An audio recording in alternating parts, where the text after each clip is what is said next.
Halo Warrior, dengan Coach Ebi di sini dari Keto Fitness Indonesia dan Binarganet. Oke, kita akan bahas hal lain lagi ya untuk kali ini, video kali ini, yaitu kita bahas kenapa sih mungkin teman-teman perlu melihat ya pilihan membangun otot gitu ya dengan cara ketofastosis gitu ya. Artinya adalah pola makan dengan asupan rendah karbo dan juga selalu melakukan intermittent fasting. Nah, yang jelas adalah dengan melakukan ketofastosis lifestyle ya, itu badan kita akan mengalami inflamasi yang rendah. Nah, kenapa? Karena jelas karbohidratnya yang kita asup itu tidak banyak, alias sangat minim sekali. Nah, karbohidrat tinggi itu akan menghasilkan inflamasi yang tinggi. Nah, jadi kayak misalnya di video sebelumnya aku sudah cerita juga bahwa ibuku terkena DM. Ya, aku pun gemuk dan walaupun saat itu tidak merasa banyak penyakit, ya, tapi sepertinya harusnya sudah ada penyakit karena waktu itu aku belum cek lab. Nah, gitu. Jadi ini penting sekali bagi teman-teman yang melihat video ini untuk bisa mengecek di lab ya parameter-parameter yang perlu perhatikan gitu ya. Jadi jangan berpikir hanya gue pasti sehat nih, gue nggak kenapa-napa nih, badan gue kan udah jadi gitu ya, dan gue pasti sehat. Pernah melihat nggak ada orang yang misalnya dia ototnya udah jadi gitu ya, tapi ternyata dia kena serangan jantung gitu ya. Nah, jadi untuk bisa membangun massa otot atau lebih terkenal ya mungkin kita berotot lah gitu ya. Nah, itu belum tentu jaminan untuk jadi sehat. Nah, gitu. Kenapa? Karena tergantung dari pola makannya. Nah, jadi bagaimana sekarang kita bisa memiliki badan yang sehat, tapi juga memiliki otot juga. Kenapa? Karena kita sudah tahu, ya Mas Aderai juga banyak edukasinya di channel beliau, Dunia Aderai, itu sering memberikan penjelasan benefit dari kita melatih otot rangka kita. Nah, kalau kita sudah melatih otot rangka kita dengan rutin, dengan asupan protein yang juga cukup, tentunya otot kita juga akan bertambah, ya kan? Nah, tapi bagaimana caranya kita bisa menambah massa otot tapi memiliki kondisi badan yang sehat? Nah, itu yang paling penting juga. Jadi jangan sampai fokusnya hanya memiliki massa otot yang bertambah, badannya gede ya, tapi kemudian akhirnya jadi sakit gitu kan, kena diabetes. Banyak kejadiannya gitu ya. Ya misalnya banyak terjadi di bodybuilder luar negeri. Kalau Indonesia aku belum tahu banyak ya, tapi ya ada beberapa lah yang aku tahu gitu ya. Tapi kalau luar negeri mungkin banyak kejadian ya, yang sudah menang Mr. Olympia misalnya gitu kan. Nah, kemudian akhirnya meninggal muda juga gitu kan. Nah, kenapa bisa terjadi demikian? Nah, kita perlu belajar banyak hal lain lagi gitu. Jadi yang perlu dipahamin adalah kalau kita mengasup asupan karbo tinggi ya, itu insulin kita naik. Nah, pada saat insulin kita naik terjadi inflamasi gitu kan. Nah, kalau insulin naiknya terlalu lama, yaitu inflamasinya akan lama sekali gitu. Itu makanya kejadian banyak teman-teman warrior di ketofastosis gitu yang sudah melakukan gaya hidup ini dengan lama gitu ya, itu hampir penyakitnya semua hampir hilang. Ya artinya bukan jadi berarti bahwa kalau ber-KF itu kemudian hilang, jaminan hilang penyakit juga, nggak demikian. Tapi dengan mengurangi asupan karbohidrat, ya meminimasi gitu ya. Nah, itu membuat tubuh kita mengalami inflamasi yang rendah. Nah, itu yang paling penting yang mesti dipahami. Nah, sehingga pada saat inflamasi rendah, gula darah turun. Ya udah jelas ya, karbohidrat tinggi, naikin insulin, gula darahnya naik. Nah, jadi kalau misalnya bagi teman-teman yang masih makan asupan tinggi karbo, ya, pagi makan nasi goreng, udah nasi digoreng. Nah, bayangin, ya, udah nasi, ya kan, itu karbo, tambah digoreng, tambah minyak.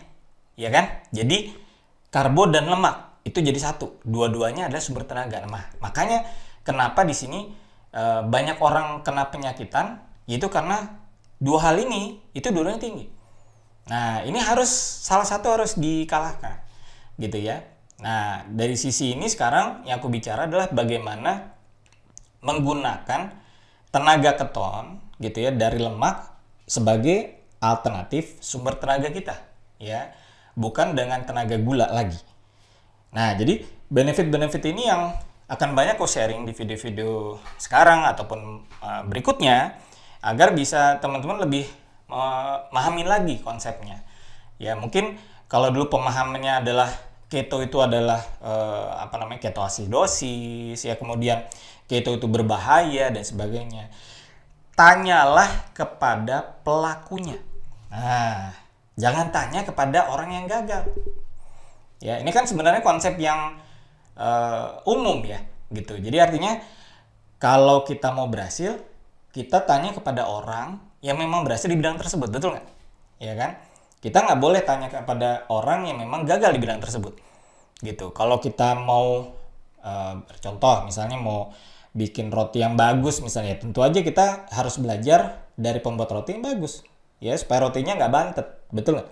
Ya kan? Nah, jadi disinilah teman-teman juga harus belajar bagi yang mau memahamin atau membuka pikirannya terhadap gaya hidup yang baru ini, gitu ya. Nah, harus belajar gitu dari orang-orang yang memang sudah melakukan gaya hidup ini dengan lama.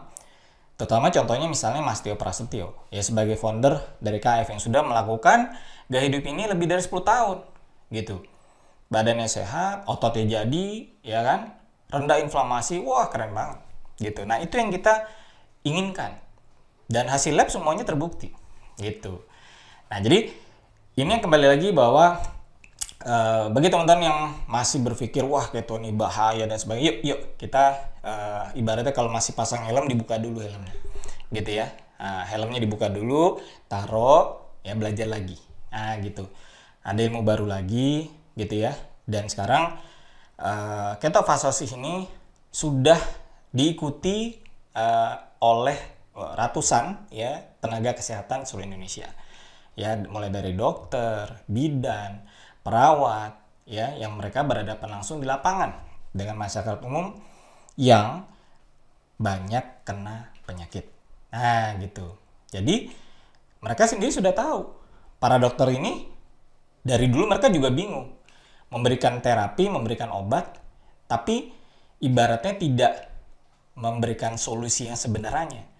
Jadi ibaratnya kalau misalnya ada kebakaran, gitu ya, itu cuma dikipas-kipas saja tuh apinya, nggak dicari sumber apinya utamanya dari mana. Nah gitu. Jadi kalau ada penyakit ya kita harus cari sumber utamanya dulu. Nah itu yang harus diredam dulu kan. Nah jadi bagaimana meredamnya? Nah jadi kita bicara dari sisi tadi. Nah bagi kita yang dulu kayak misalnya aku suka nasi goreng ya, kemudian bubur ayam, makanya dulu aku sendiri juga bingung gitu ya. Kayaknya udah ngurangin ya nasi, udah kalau misalnya beli nasi yang sekepal tuh gitu ya udah dikurangin. Kalau misalnya di rumah waktu itu makannya nasi udah dikurangin. Tapi kok nggak kurus-kurus ya gitu. Ya kan? Terus kemudian waktu itu pernah puasa Daud juga bahkan. Ya, kalau bagi teman-teman muslim tahu itu puasa Daud selang-seling kan. Hari ini puasa, kemudian besok enggak, puasa lagi, enggak. Berat badan nggak turun saat itu. Ya kan, walaupun waktu itu ada tujuan, waktu itu ada target juga maksudnya melakukan puasa Daud tersebut itu selama setahun penuh, tapi berharap BB-nya turun, gak turun juga gitu kan. Nah karena ya itu tadi bahwa masukin karbo itu dengan jumlahnya masih cukup banyak, ya ternyata itu tadi mengalami inflamasi yang tinggi. Kemudian yang lebih penting lagi adalah mesti teman-teman paham adalah pada saat insulin naik, tubuh kita menginstruksikan adalah storing fat. Jadi menyimpan lemak. Nah, kalau insulin kita rendah, ya, tubuh kita membakar lemak. Nah, enak nggak? Ini dulu pada saat lagi mulai berKF aku jajal loh ya. Jajal bener-bener gini, sampai penasaran ya, karena timbangan kan ngiri terus ya, bukan nganan. Ke kiri gitu maksudnya. Ya, kalau yang timbangan ibaratnya timbangan masih yang ada jarumnya tuh ya.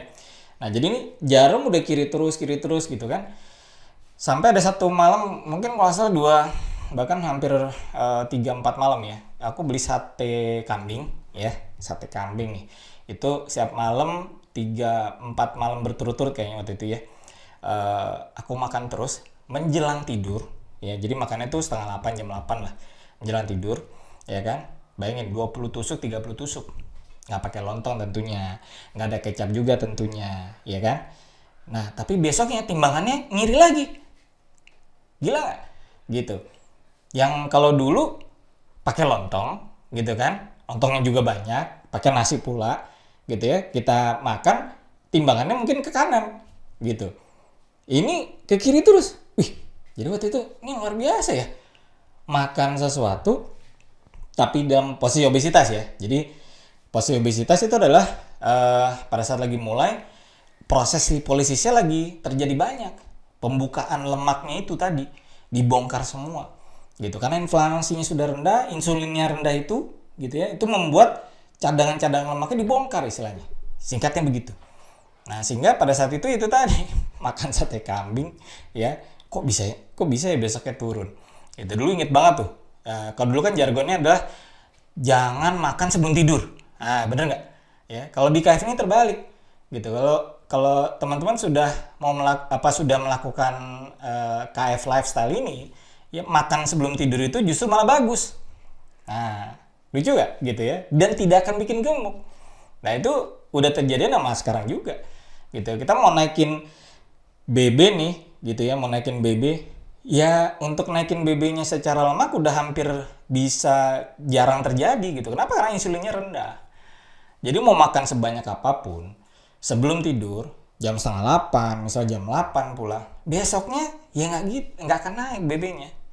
Kecuali memang sudah bangun otot ya, naiknya pun juga bertahap gitu, nggak langsung ujug-ujug naik. Gitu kan. Kalau dulu makan Indomie, ya kan, malam makan Indomie nih, ada 2 Indomie, besoknya bisa naik tuh, jarumnya agak naik dikit. Gitu. Ya, jadi ini kan menarik gitu ya. Nah, jadi yuk bagi teman-teman yang mau belajar gitu ya, mau tahu, nah yuk buka dulu helmnya gitu. Jadi yang banyak penyakit, yang suka kerokan, dulu aku suka kerokan tuh ya, pulang malam kena angin tuh udah aduh nggak banget deh gitu ya.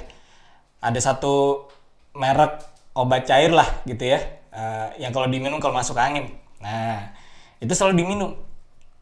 Ya sekarang udah nggak ada tuh gitu. Jadi kalau malam pun nggak ada masalah, kena angin segala macam nggak ada masalah gitu.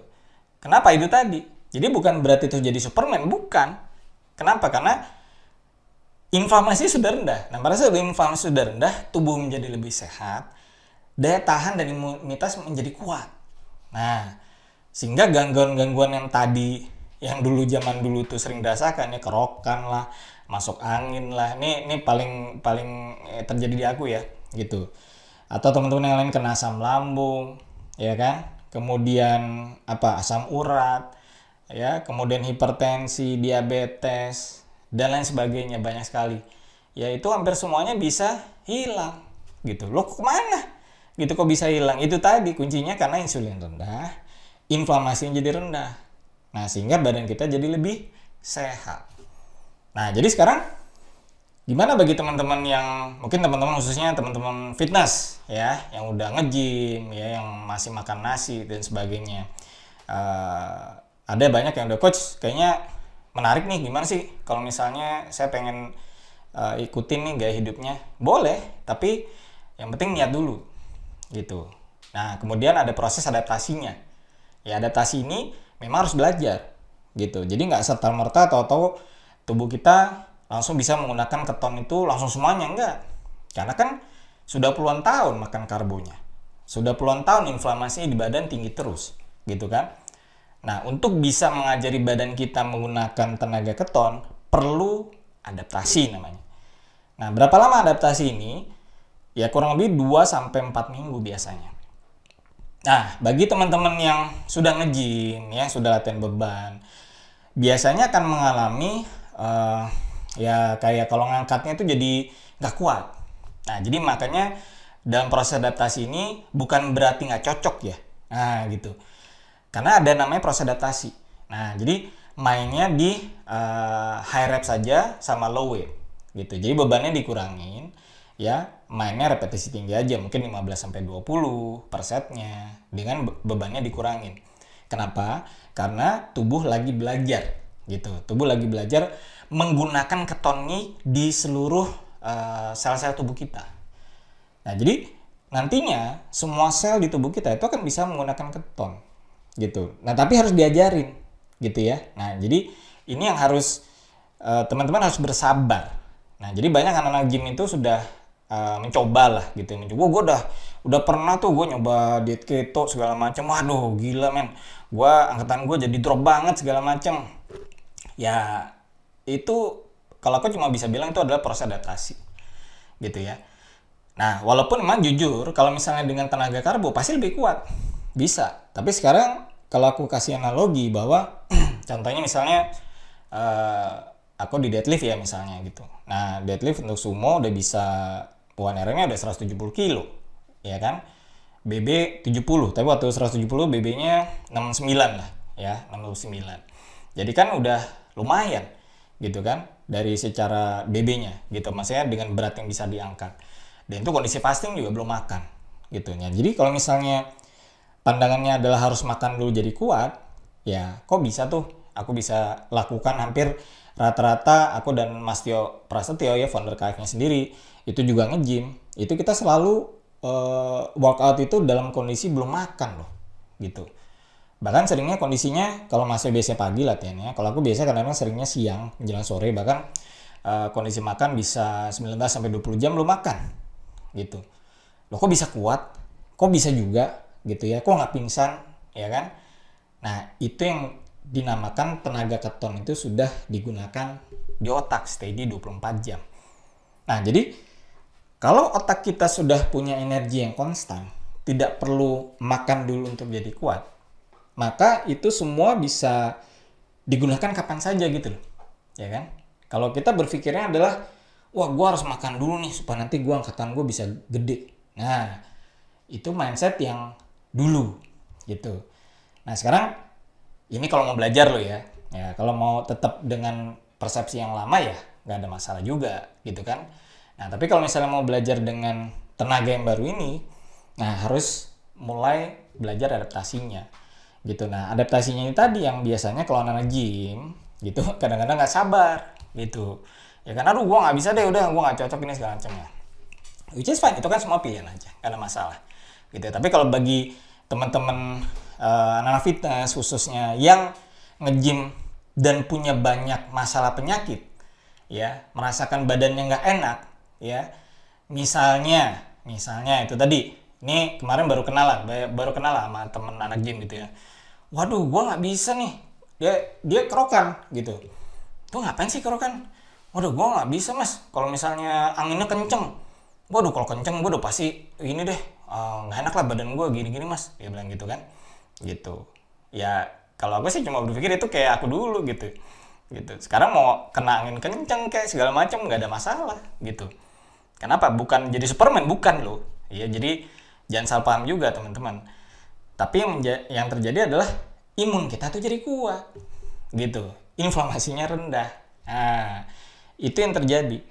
Nah, korelasinya di zaman pandemi ini, kenapa COVID itu kemarin ya sebelum divaksin segala, walaupun juga sekarang terjadi juga masih di era Omicron ini. Kalau zaman dulu yang sebelum vaksin kan parah semua, ya kan? Yang komorbid. Ya kan? Nah, kenapa komorbid itu parah? Ya karena mereka semua itu adalah inflamasinya tinggi semua. Ya kan? Yang diabetes lah, yang jantung, hipertensi juga. Ya, hipertensi dan diabetes sebenarnya 11-12 gitu. Yang hipertensi biasanya ada DM juga gitu. Nah, kemudian apalagi? Intinya penyakit-penyakit sindrom metabolik namanya. Gitu kan? Nah, kenapa itu di era pandemi itu COVID itu bisa menyebar cepat di penyerta komorbid?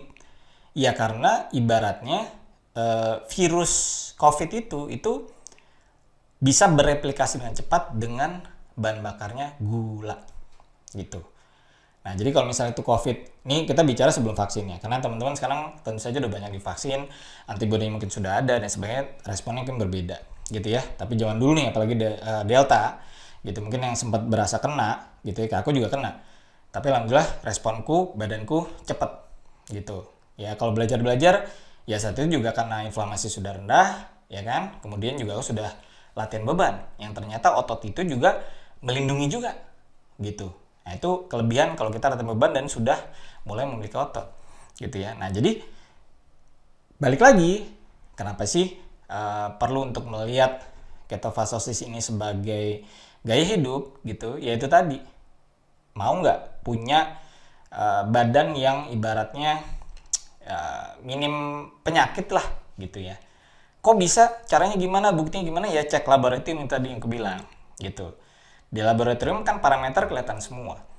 Jangan bilang kalau misalnya tubuh kita sehat kalau kita nggak memiliki parameter laboratoriumnya, ya terutama misalnya contoh ya profil gula darah, terutama HbA1c, hemoglobin A1c itu adalah rata-rata gula darah 3 bulan terakhir. Pernah nggak cek itu dulu deh gitu. Kalau misalnya itu belum pernah, gimana taunya kalau misalnya teman-teman nggak DM, nggak kena diabetes. Diabetes tuh nggak harus gemuk loh. Ada cukup banyak teman-teman gym yang berotot kena diabetes loh. Ada juga orang-orang yang badannya kurus kena diabetes loh. Nah, jadi gimana? Ya itu tadi, cek di lab gitu. Ya kan? Itu dulu aja sebelum parameter yang lain, ya. Nah, jadi kita berdasarkan uji lab aja gitu. Untuk mengetahui bahwa badan kita tuh sehat apa enggak. Ya kan? Di video sebelumnya aku sudah menjelaskan tuh parameter apa saja. Tapi gampangnya cek HbA1c dulu. Ya kan? Kalau mau profil lemak lebih bagus, ya kan? Nah, kolesterol total, HDL, LDL, trigliserid. Yang nanti akan dilihat ya, untuk teman-teman yang paling penting ada trigliserid dan HDL. Nah, itu dibagi aja. Itu nanti namanya ketemu namanya adalah rasio CRR, cardiac risk ratio. Ya, jadi resiko untuk sumbatan. Gitu. Ya, itu 3 per HDL. Nah, jadi kalau misalnya TG-nya di atas 3, ya potensi sumbatan jantung ya itu kan besar. Bukan hanya jantung, sumbatannya bisa ke otak. Yang terjadi apa? Stroke.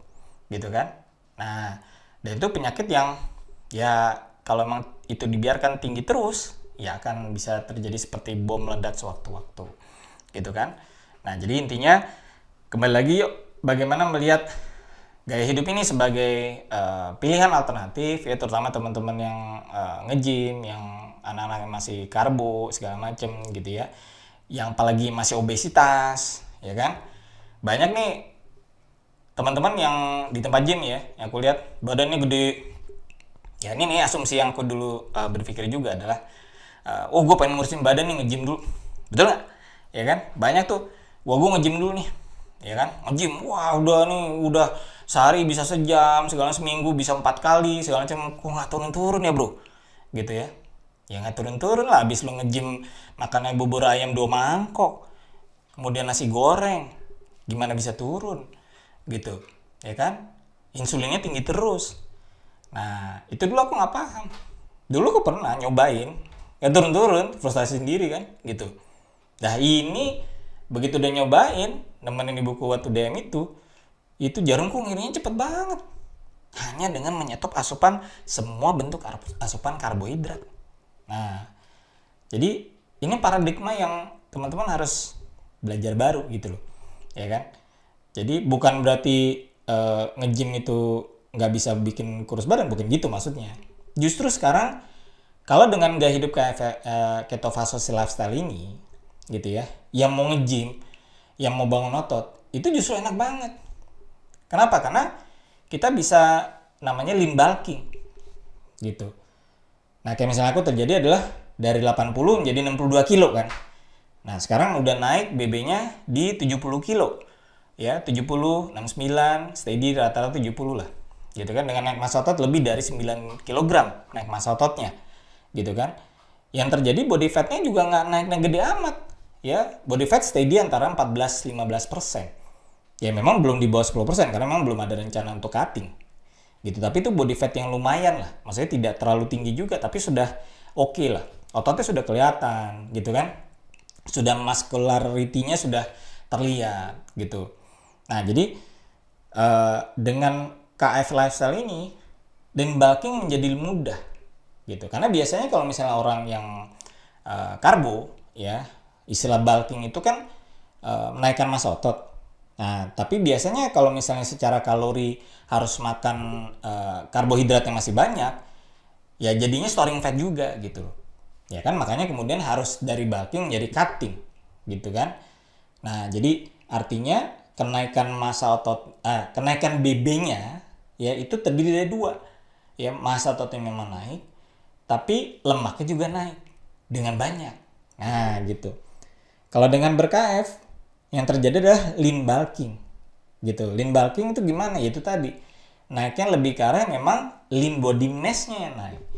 Jadi minim fat gain gitu. Walaupun mungkin ada, tapi minim. Kenapa? Karena insulinnya rendah tadi. Gitu. Jadi insulin rendah, ya storing fatnya juga minim terjadi. Yang terjadi memang fokusnya di lean body mass, artinya dominan massa otot yang naik. Nah, itu kan enak, ya kan? Nah, itu yang terjadi aku sudah buktikan, gitu. 3 tahun latihan beban, lean bulking terjadi, gitu.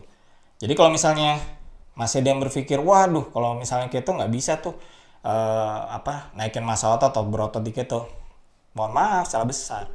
Gitu. Di luar negeri banyak kok, ya. Kalau yang mengikuti Tristan Lee, ya, yang anak kecil itu, yang Tristan Lee, ya, itu dia keto. Gitu. Coba aja cek makanannya.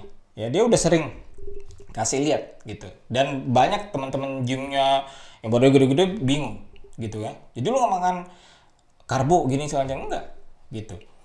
Ya, dia mostly carnivore. Atau kalau di sini mungkin hewani ya kalau di Indonesia.